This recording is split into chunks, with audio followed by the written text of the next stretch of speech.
Students, आपने preference share और equity shares के बारे में पढ़ा, टाइप्स ऑफ शेयर्स। अब इसमें प्रेफरेंस शेयर और इक्विटी शेयर में क्या अंतर है, इसके बारे में मैं आपको बताने जा रहा हूँ।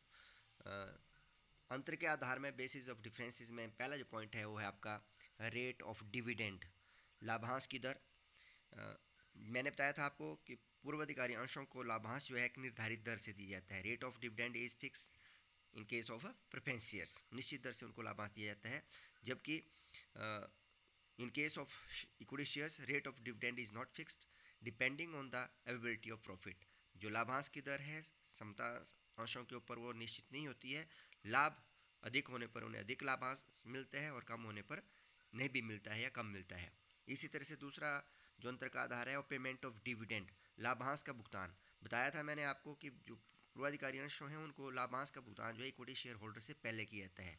They receive dividend before the dividend paid on equity shares, whereas in equity shares equity shareholders receive dividend after the payment of the preference shares।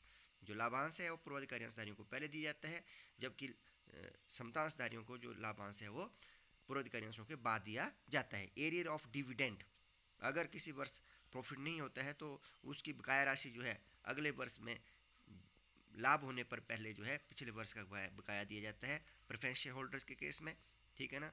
जबकि in case of equity shares dividend can not be accumulated. मैंने बताया था आपको accumulated shares के बारे में। जो preference share होते हैं एक्यूमुलेटेड होते हैं, उनका बकाया राशि मिल जाती है प्रॉफिट की, जबकि इक्विटी शेयर जो है वो नॉन एक्यूमुलेटेड होते हैं, उनके ऊपर कोई डिविडेंड नहीं दिया जाता है पिछले वर्ष का। इस तरह से payment of capital, in case मैंने बताया था आपको प्रेफरेंस शेयर की दशा में कि पूर्वाधिकारी अंशधारियों को कंपनी के समापन पर at the time of winding of company they receive their capital money before any capital return to equity share holder. समतांशधारियों से पहले उनका पैसा लौटाया जाता है कंपनी के समापन पर, जबकि इक्विटी शेयर होल्डर्स को जो है जो पूंजी है वो पूर्वाधिकारी अंशधारियों के बाद मिलती है। Equity share holder capital is paid only when preference share capital is paid out fully. पहले पूर्वाधिकारी अंशधारियों को भुगतान किया जाएगा कंपनी के समापन पर, उसके बाद इक्विटी शेयर होल्डर को दिया जाएगा। इसके साथ है वोटिंग राइट। वोटिंग राइट जो प्रेफरेंस शेयर होल्डर होते हैं उनके कंपनी की मीटिंग्स में मत देने का अधिकार नहीं होता है। वो केवल विशेष परिस्थितियों में ही मत देने का अधिकार होता है, जब उनके इंटरेस्ट से संबंधित कोई बात होती है, ठीक है। Preference shareholders have no voting right, whereas equity share holder has enjoy full voting right. उनको पूरा मत देने का अधिकार होता है इक्विटी शेयर होल्डर्स को, क्योंकि they are the real owner of the company. इसी तरह से पार्टिसिपेशन इन मैनेजमेंट, कंपनी जो प्रबंध है उसमें भाग लेने का अधिकार, जो प्रेफरेंस शेयर होल्डर हैं उनको कंपनी के प्रबंध में भाग लेने का अधिकार नहीं होता है, जबकि जो इक्विटी शेयर होल्डर होते हैं उनको कंपनी के प्रबंध में भाग लेने का पूरा अधिकार होता है।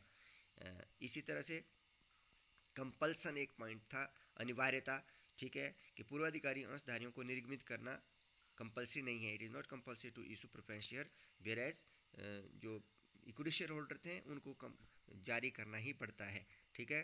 तो ये भी एक अंतर था।